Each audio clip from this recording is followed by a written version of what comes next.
La da dee dee da, la da dee da da da, la da dee dee da da da da. Start spreading the news, I'm coming to town, Oh, I didn't see you there. Can I help you with something? Oh, you want to know more about me, eh? Well, consider it your lucky day. Stay tuned. Hey everyone, welcome back to my channel. I am Allison Alanna, and in today's video, I'm going to be doing a get ready with me video and kind of like a chit chat where I answer all of your frequently asked questions.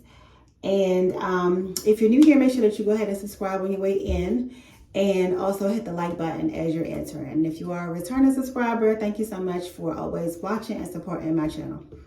All right, so today what I'm gonna be doing is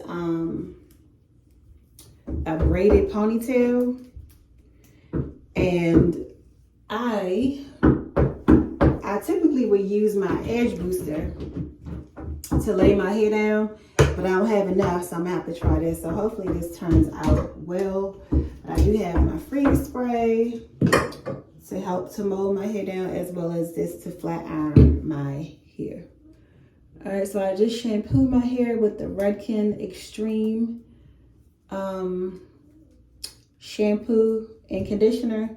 I also used their mask, and I used the leave-in conditioner. My hair is really, really damaged. I have not been keeping up with my hair at all for months. Like, it's probably been like 2 or 3 months since I really did my hair. And it has suffered from that. So it is what it is. I've been busy. My hair grows, comes back, whatever. I'm not really tripping, but I would like to actually get back into my every 2 week, or really I feel like my hair thrived more at doing it every week, honestly. So I don't know, we'll see. I guess what I want to do is just press the back out first. So okay, I'll just put this up. And I know this angle is slightly funny because I don't have a proper tripod, so I just had to use what I had around the house to set this up to make it be the appropriate height for this video, so y'all can see my head and all of that. But so I'm gonna use this Silk Elements thermal silk styler. This is my first time trying this product, so hopefully it's not something extremely heavy that'll weigh my hair down, because I don't have any hair to weigh down right now. My hair is thin and it needs all the fullness and body it could possibly get. But it's going to be in a braided ponytail anyway. So even if it does get weighed down, it won't really show. However, I still don't want it to be pressed out and looking too fine. All right, so getting into these questions, that everybody wants to know. I think I'm gonna start with the one that everybody wants to know the absolute most. And that is, where are my kids' fathers? And the reason why I'm gonna start with this one is because it has probably the quickest answer or shortest answer out of all of the questions. And the answer to that is, I don't know and I don't care. I don't care. I don't get why. Well, I guess I do understand why, because people saying, oh, well, she doing everything by herself and she need help. Where are the kids' fathers? But honey, I don't know and I don't care. I left those situations alone. I don't check for people that don't check for me. And most importantly, I don't check for people that don't check for their own kids. You feel me? Like, I'm not concerning myself with no one, what they doing, where they at. That's old news. That's been done and over with. Okay, but I will say that sometimes safety is better than having a person present in your life who is not going to properly protect you and going to bring harm your way, you know. Clearly they're not involved. Clearly they're not doing anything. So I don't really have to get into the details on that. But yeah, that's really about all I can say about that. I am my kid's mother, and I do everything for them that their other parent is supposed to do as well. So I just do my best to look out for them no matter who's around. Okay, so somebody wants to know, do you have family around that can help you with your children, and where are your other children? So first off, I don't know what other children you're referring to. I have one other child who is now legally an adult. So I do have a daughter, and she's living her life because she's an adult. Do I have family that can help with my kids? I don't really. Put it like this. I have family that will pitch in here and there if I ask for something. Sometimes they are able to assist, so they do assist, but it's not something that I can depend on. Like, I don't have a person in my family that would say, you know, I know you've been struggling for a while. I know you've been going through some things. I know you by yourself. So here, I'm going to help you out for like 6 months to a year until you get on your feet, or me and such going to team up and help you, or something like that. Like, no, I don't have that kind of assistance where some of the load will be lifted off of my off of me some. Nah, but if sometimes though I can go and say, hey, look, I done fell behind on XYZ, whatever, and they will pitch in if they can. And that's what happened around the time when I was about to be evicted, which was last month. A family member ended up giving me the funds I needed to take care of that. So, yeah, that's it. Because my kids don't have any paternal assistance either. So any assistance that's going to come from family will always be from my side of family. The next question is, why are you so mean to your subscribers? And no, I'm not mean to my subscribers, but a lot of my subscribers come into my comments and play around really, really bad. And I'm not really the type to be playing with nobody. So if you come over here being disrespectful, a lot of times I choose to ignore most of the comments that I made. But when you deliberately just go out of your way to try to be disrespectful, or say something that you know good and well is just stupid and shouldn't be said, then I will address it the way I see fit, if I address it at all. But my personality is just a very no-nonsense type of personality. Like, I play around, and if we cool, I'm always be playing around. Everybody gonna be laughing. We have a good time, you know. We have good conversations, stuff like that. But the disrespect, I've never been really able to tolerate that ever from anybody, you know. So I'm just a really no-nonsense kind of girl. And I also am very big on respect. So I do my best to respect other people, so none of us got to get out of line, period, you know. So that's just how I am. I'm big on respect, and I don't really let people play around with me. So yeah, I definitely don't be being mean, but as everybody can see, if you've been in my comments, you can see that it's a lot of people with a lot of opinions, a lot of negative opinions that keep on speaking up against me, and I don't even know them. I could care less about their life to go and give them my opinion on them, you know, but that's just how some people are. Have you ever thought about applying for Section 8? Okay, so I guess it depends on who you are and what you consider to be Section 8, because some people say that and they really mean public housing. So I used to live in public housing, which is the hood, and I talked about this briefly in one of my lives the other night. And I think even in one of my videos, actually. But I used to live in public housing. I've never had Section 8 before. Section 8 typically has a really, really long waiting list. Now I was told that in the area that I'm in now, they have a 1-year wait. However, I already know that those places, I already know how they're going to be. It's a lot of control there and things you got to abide by. And I'm not interested in abiding by anybody's rules. I'd rather to pay my own bills and live how I want to live and not have to be answering to nobody every couple of months, coming back to recertify and all this other stuff versus, you know, going through all of that process. Plus, I lived in public housing for 10 years. And what I've seen is a lot of generational poverty. People come there and they are literally stuck there.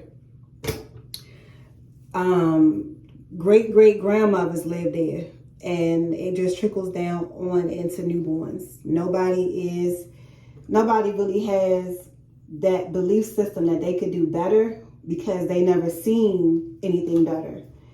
You know, so because I went there and I connected myself to some people that was there, I quickly realized that was going to be the same outcome for my kids had I stayed there. No matter what I wanted to teach them, they were going to do it. All right, so my phone just cut off as usual. So I think I was just talking about the Section 8 situation, and I'm like, well, you know, my boys, if I would have kept them around there, things probably would have went really left.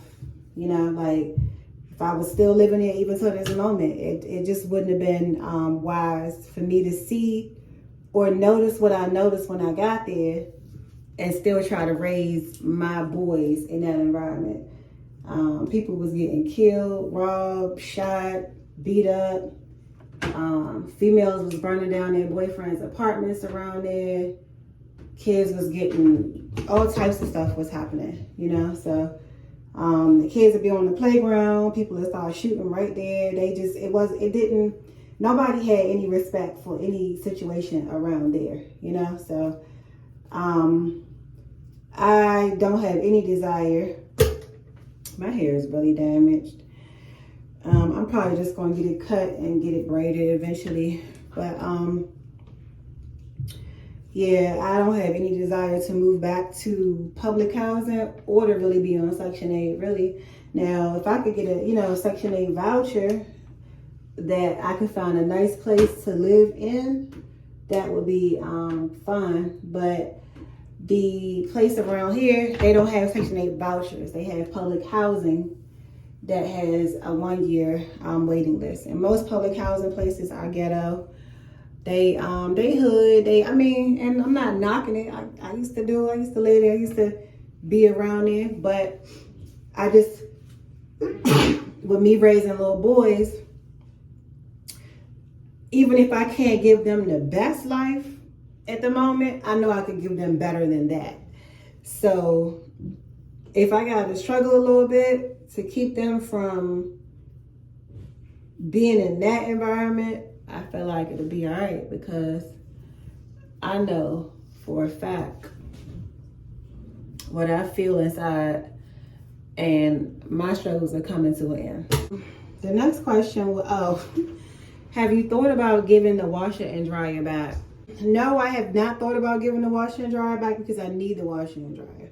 All right, I have myself plus 3 little boys that are always making a mess. Like, it's mandatory. Every place I've ever lived, the last 3 places I've ever lived has had a washer and dryer.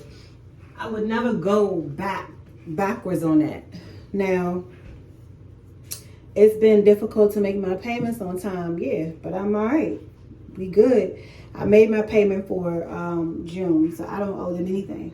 And everything is good in the field of that. Now, when you say to avoid paying $150, why did I put my hair back in this thing? To avoid paying $150, that's inaccurate, because I don't pay $150.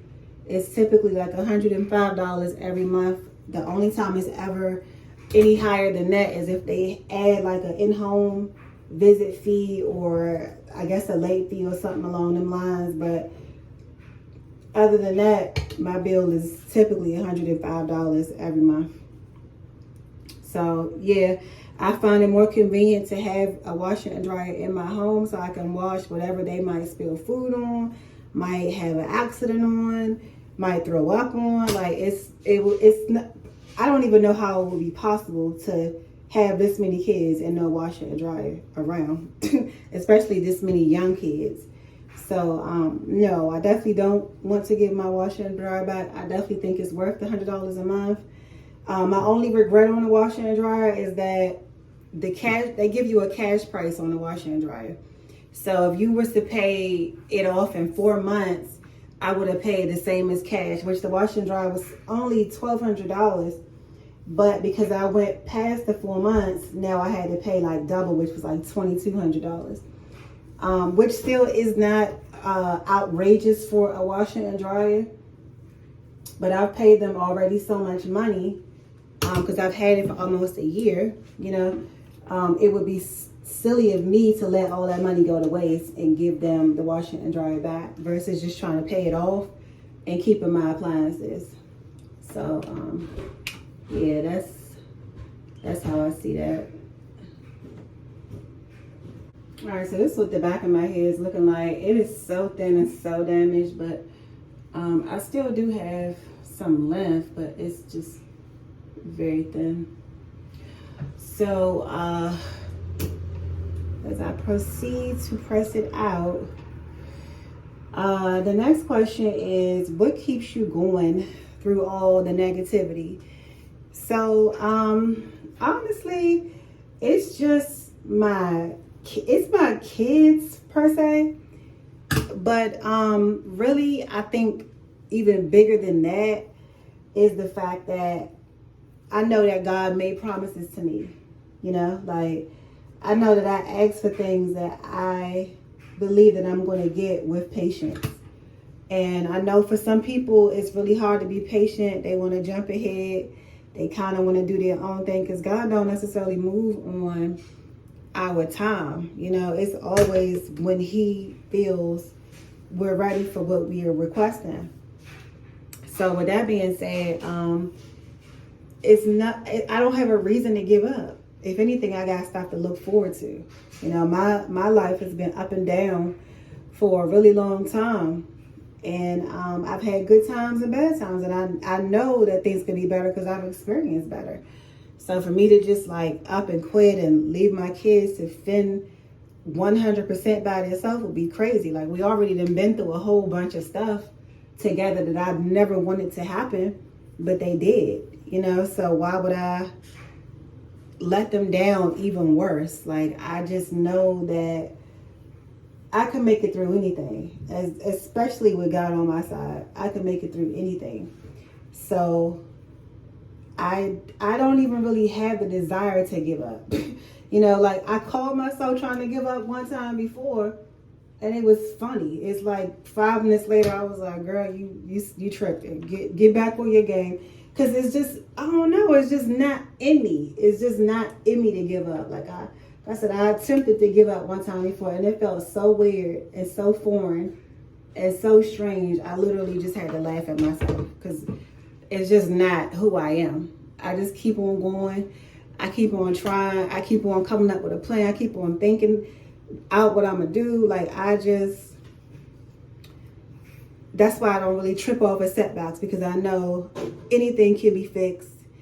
Anything can be resolved. If I ain't in my grave, then I still could fix whatever is the problem, you know. And I think that if a lot of people looked at life that way and stopped crying all the time about every little thing that come up, they would have a different outlook on life. Life is challenging, but it's not hard. It's not this big thing that everybody makes it out to be, you know. Oh, life is hard, and always crying and whining and warning you, projecting their own feelings and their own experiences on you and panicking. And because they know they would panic when they're going through something, they want to put that on you. Like everybody says, I'm a liar because I'm too calm about, well, I was too calm about my eviction situation. And the reason is, it don't matter if I was yelling, screaming, hooping and hollering or crying. It wasn't going to change the fact that what was going to happen that day was going to happen. You know what I'm saying? So whether I was going to get evicted or saved by the bell, I was after the promised eviction time, it still doesn't matter. Crying, kicking and screaming wasn't going to do anything. You know what I mean? I had my stuff packed. Everybody said, oh, she ain't even had nothing packed.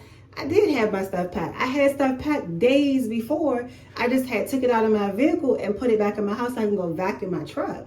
I had some more things I wanted to gather up now. So when I had more time, I was just kind of like taking my time to get those things because I was willing to leave a lot of stuff behind because it don't matter. What am I going to pack my vehicle up with things that I know ain't going to fit for? You know what I mean? What would have been the reason? I'm getting evicted and I don't know where I'm going, but I'm worried about trying to grab all of my stuff out the house. That's stupid. It doesn't make sense. When I'm getting evicted, or if I know I'm getting evicted, I'm just going to take the things that I know I need right away. There's no reason to be trying to pack up the whole entire place when I don't have no storage unit. I don't have nobody to help me. I don't know where I'm going. Like that's just silly. So I think because people know that they would panic in those matters, they feel like, oh, well, since she wasn't panicking, it's not true. We're not the same, boo. We're not built the same. The things I've been through, you probably would have been dead if they ever crossed your path, because everybody is not built the same. The things I'm able to endure or have endured, maybe you can't do it. So don't ever try to compare yourself to me because we are not the same. You know? So for all the people, not just to this person that asked that question, for all the people that's been saying that little silly stuff, we're not the same. Whatever I've been given, it's because I can handle it. So with that being said, it's like, don't ever compare. Don't ever keep saying, oh, because I would have been crying and I would have been doing this and I would have been too depressed. No, she lying. Well, guess what? We ain't the same. So however you would have rocked with your situation ain't the same way that I would have rocked with mine. So that's that. All right, so I'm really liking this Silk Elements oil too. What is it? Thermal Silk Styler with coconut and silk. It's a nice oil. It's not too heavy at all. My hair is really thin and it does not feel weighed down at all. So I'm gonna go ahead and try to find a link for it and list it below for you all, as well as the other products that I use to style my hair in this video. All right, so I finally have the back half complete. It is something, my goodness. So the back half is finally, oh, not quite. I just got this one little piece right here. And I wish I could find another clip instead of using that rubber band, because that's not really helping the issue either. But it is what it is. Okay, so